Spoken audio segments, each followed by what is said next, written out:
અને વરસાદની આગાહી વચ્ચે સમાચાર વલસાડથી છે, જ્યાં શહેરમાં મોડી રાત્રે ધોધમાર વરસાદ પડ્યો। 1 કલાકમાં 1.38 ઇંચ વરસાદ પડતા અનેક વિસ્તાર પાણી થઈ ગયા। એમજી રોડ, ખત્રીવાડ, છીપવાડ, દાણા બજાર, છીપવાડ અંડરપાસ સહિતના વિસ્તારોમાં પાણી ભરાઈ ગયા અને પાણી ભરાઈ જતા વાહન ચાલકોએ હાલાકી વેઠવવાનો વારો આવ્યો।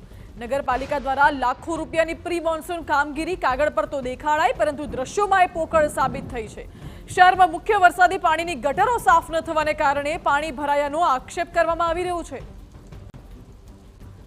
તો આ દ્રશ્યો આપ જુઓ, જ્યાં વાહનો પાણીમાં ગરકાવ થઈ ગયા હોય તેવા દ્રશ્યો જોવા મળી રહ્યા છે અને ઘૂંટણસમાં પાણી ભરાઈ ગયા છે। શેરીઓમાં, રોડ રસ્તાઓ પર જાણે કે પાણીની નદીઓ વહેતી હોય તે પ્રકારના દ્રશ્યો જોવા મળ્યા। મોડી રાત્રેથી જ વરસાદ શરૂ થતા વાહન ચાલકોને ભારે હાલાકીનો સામનો કરવો પડ્યો અને ગટરો સાફ ન કરાતા પાણી ભરાઈ ગયા અને ગંદા પાણી ભરાઈ જવાના કારણે સ્થાનિકોમાં પણ રોષ જોવા મળી રહ્યો છે।